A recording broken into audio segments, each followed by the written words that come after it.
Hey, how's it going, everybody? This is going to be the new type of weekly content that I'm thinking about doing. It's going to be called the Beta Breakdown, and my goal with this video is, and the ones in the future, is I think that not everyone that watches Empires and Puzzles videos on YouTube are involved in the forum. And I know that some are, but even if they are on the forum, they might not be following this beta information. So the Small Giant invites players to do beta testing for the new features so that they can weigh in on that. And these are people that play the game frequently. I don't really have any interest myself in being part of that group because it's just additional responsibilities, and I feel like I have enough going on right now. But I wanted to be able to present some of that information to you guys here because I feel like it's shaping what the future of the game is going to look like, and that way, the heroes of the month come into beta as well, so I can talk about what those upcoming heroes are going to be, so you can decide if you want to save gems or challenge coins or any of that stuff for those. So I hope you guys enjoy this. I think I'm gonna continue to refine the idea as I go. So if you have any feedback on things you like, things you don't really like, be sure to let me know in the comments, and I will take that into account. So the first thing I want to talk about is the upcoming May Hero of the Month. I think at this point, we're not going to see any changes. There have been a few changes already, and where it's landed is that this hero is basically a purple Gravemaker. And I think the stats are actually slightly better. I don't have Gravemaker's card right in front of me here, but they're definitely very close. So this hero, Clarissa, they've also, so this, the card that you're seeing here, I've covered it up with the other stats from the forum because what was printed on the card was an older version where she was hitting all. But this is a purple hero, Paladin class, which is probably done so that people would have to choose between Telluria or this hero, because I think this is going to be slipping into the new meta where you're going to see Telluria tank, Vela flank, Gravemaker flank probably because there will be maxed emblems on there potentially, and then Clarissa out on the wing, and then I'm not sure who else, maybe still Finley or something like that, I'm not sure. But yeah, you can see the stats here. Very fast speed, which is great, and it's essentially Gravemaker. The damage is the same, 135% to the target and nearby enemies.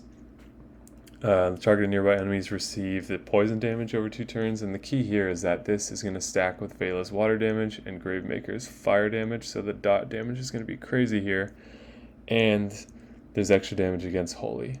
That might not be as big of a factor on defense, but it is nice to have on defense because if, say you had a purple tank like you were using an Ursina tank, most people are probably going to attack with yellow and try to kill Ursina as quickly as possible, and this hero will actually be strong against the hero that is strong against it, whereas Gravemaker is weak against the hero that is strong against him. So if you're attacking Gravemaker in defense, and say you're using blue, for example, then Gravemaker is going to be weak to blue. So the fact that purple and yellow interface the way that they do, where purple is weak to yellow and yellow is weak to purple, makes that this deals extra damage against Holy a little bit more significant. And this elemental link is pretty cool, which is all dark allies get plus 30% defense against special skills for 4 turns. So this is a really strong elemental link, and might be a reason that you see 2 purple flanks. So you might see like Telluria with Vela and Gravemaker, and then maybe Clarissa and another Clarissa perhaps, or Clarissa and a Jabberwock, though there would be some overlap with the poison damage there. So maybe another purple hero, I'm not really sure, maybe another Cage, so that you have 3 very fast heroes, or just a Cage. So this is a hero that I'm definitely saving my gems for, and am going to save all of my pulls until May. And this is also when Gravemaker is going to be in Atlantis. So I think you're going to see a lot of people pulling, trying to get Clarissa and Gravemaker if they don't have them already. So very strong hero. A lot of people were disappointed that there wasn't the variety. They're like, oh, just copying an old hero. But in my opinion, Gravemaker is going to be nearly impossible for most people to get if they weren't playing when he was the hero of the month.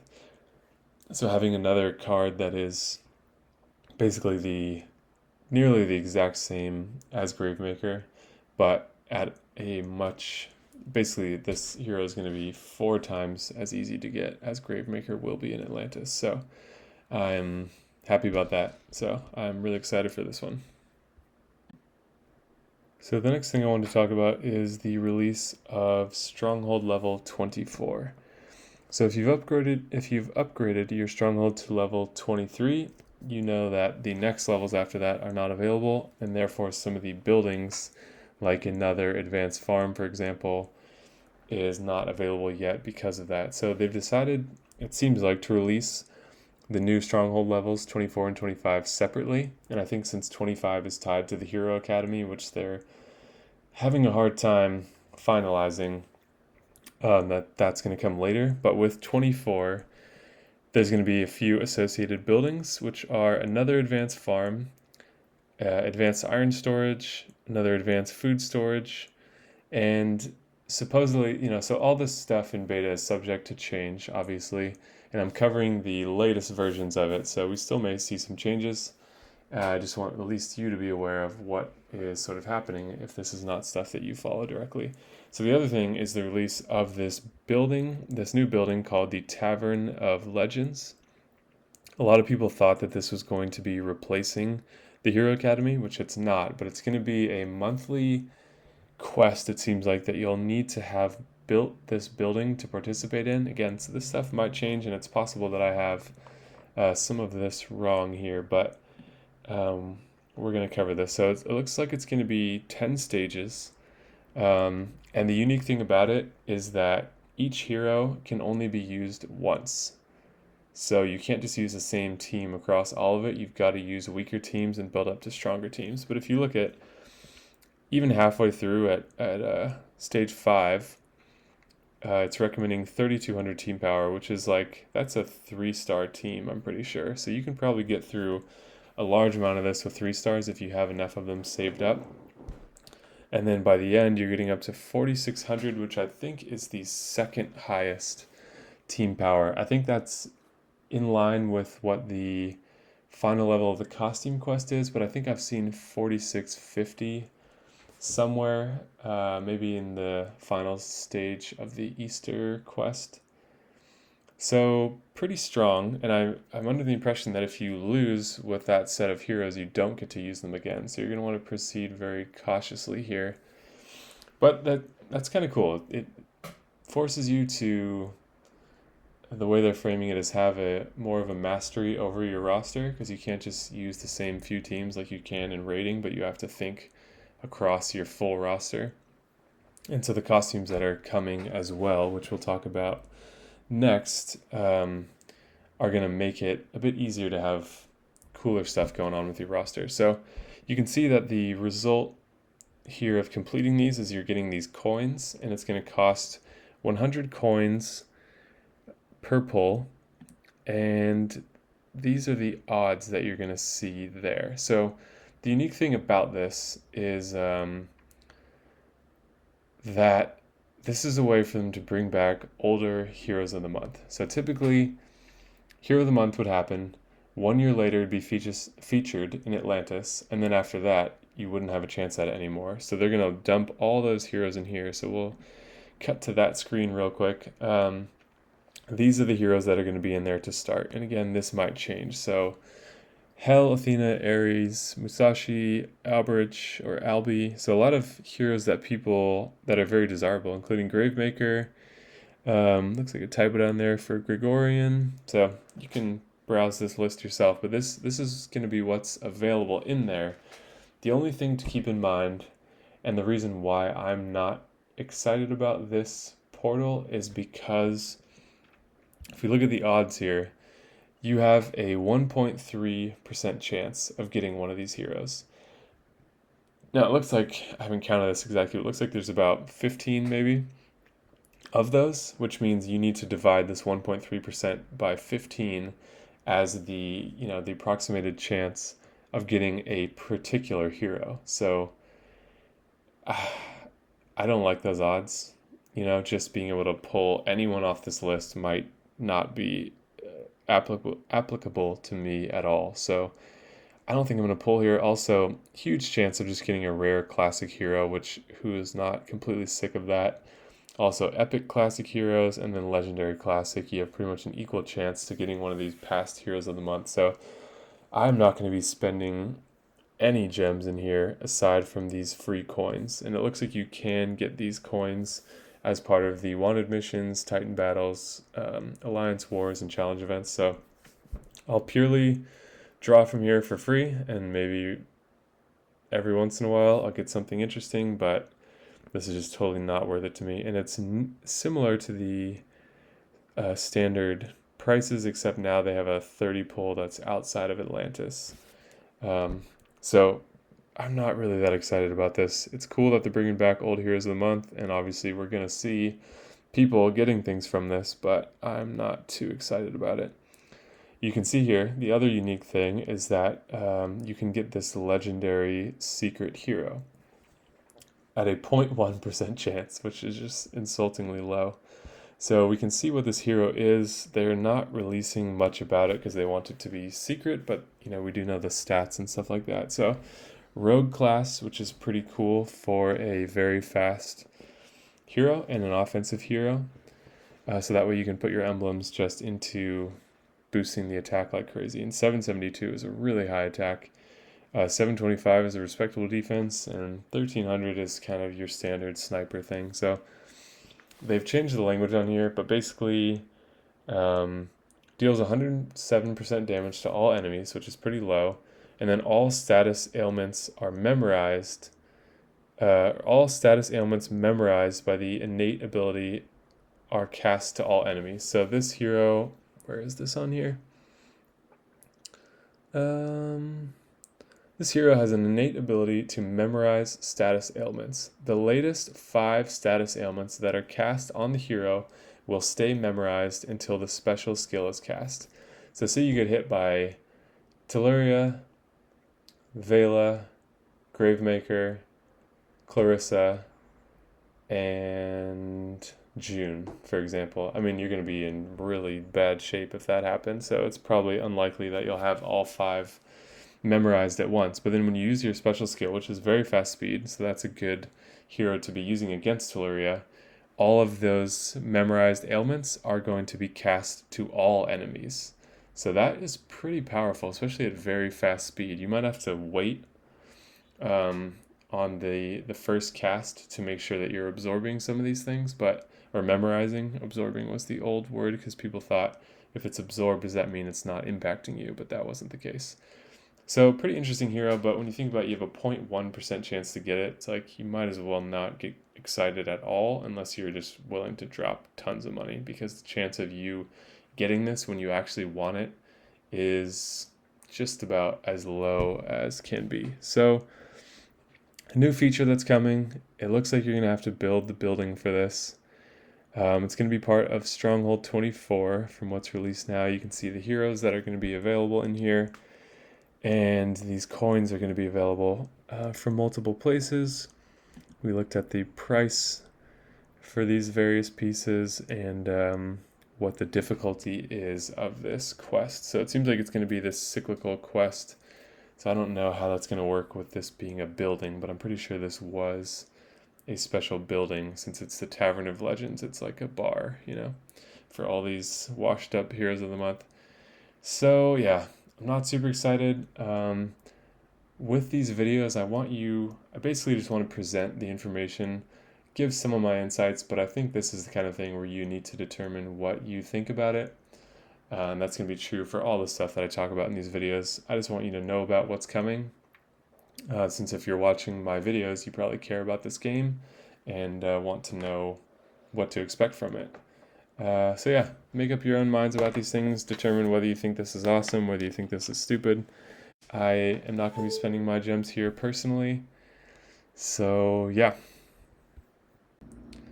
Okay, so now I want to look at some of the costumes that are coming up. We're seeing another big dump of costumes. They seem to be putting them up in these batches. And this one, it doesn't seem like it's going to be due to arrive this Monday when the costume event becomes available. There haven't been any in-game updates, and typically there's a certain amount of time after these things are put into beta until when they're released. So I'm actually happy about that because I'd rather there be zero temptation to spend my costume keys that I've saved up early because I really care about the May Hero of the Month. I've not gotten Melosi yet, and I think I just need to accept that. I did a fair number of polls and it just didn't happen, but the May Hero of the Month is the one that I absolutely want at least one copy of, so I'm going to save up all of my coins and basically everything, gems, for May from this point on.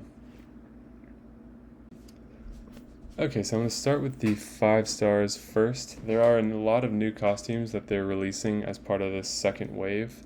They seem to be doing them in these big chunks instead of like what they're doing for Valhalla, where they release, I don't know, 1 or 2 new ones every month. So you can see on the list here what all the new ones are. It's not all the heroes in the game, so I think there might be one more batch after this, maybe in a few months.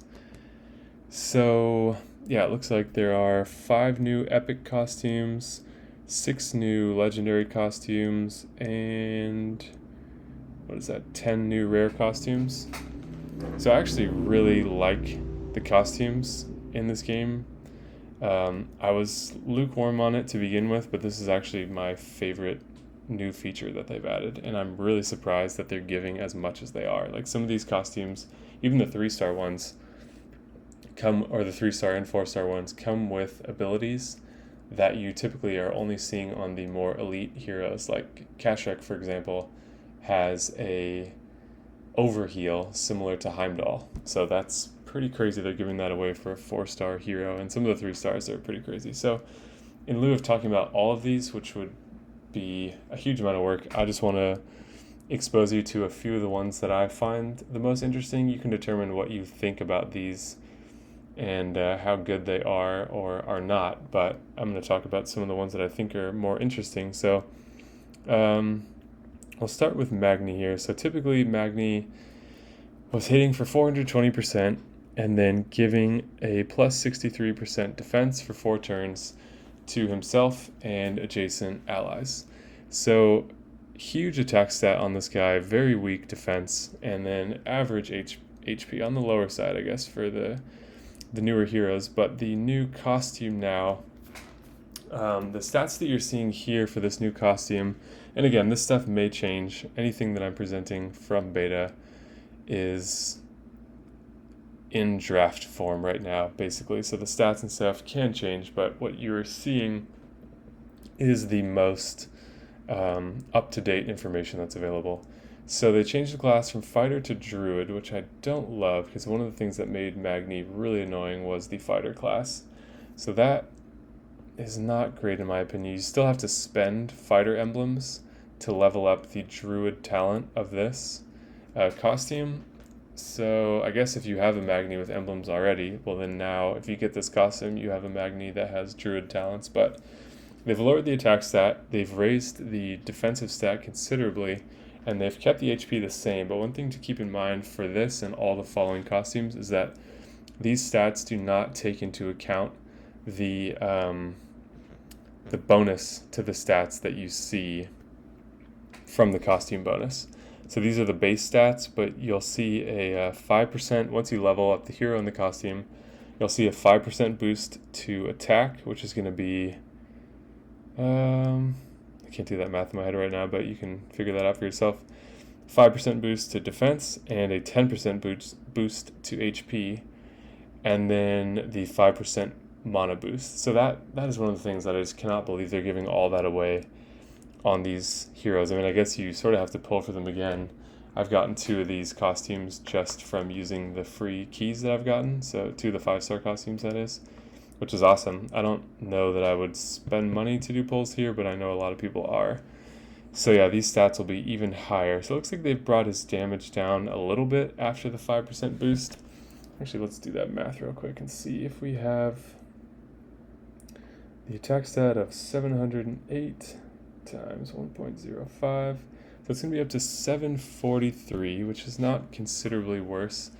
But the nice thing is he's sort of like a 5-star Grim now, which is the target and nearby enemies get minus 34% defense for 4 turns. So that they've toughened him up a little bit. They've weakened his hit just slightly, but now he's a great setup for either himself again or for other heroes. So this is going to be a very prevalent costume just because Grim was super squishy. A lot of people still used him, but this Magni is going to be fantastic in that role. Obviously, he's not hitting all 3 like Grim is, but the defense down is a very valuable skill in this game. So this is an awesome costume, and I really like that one.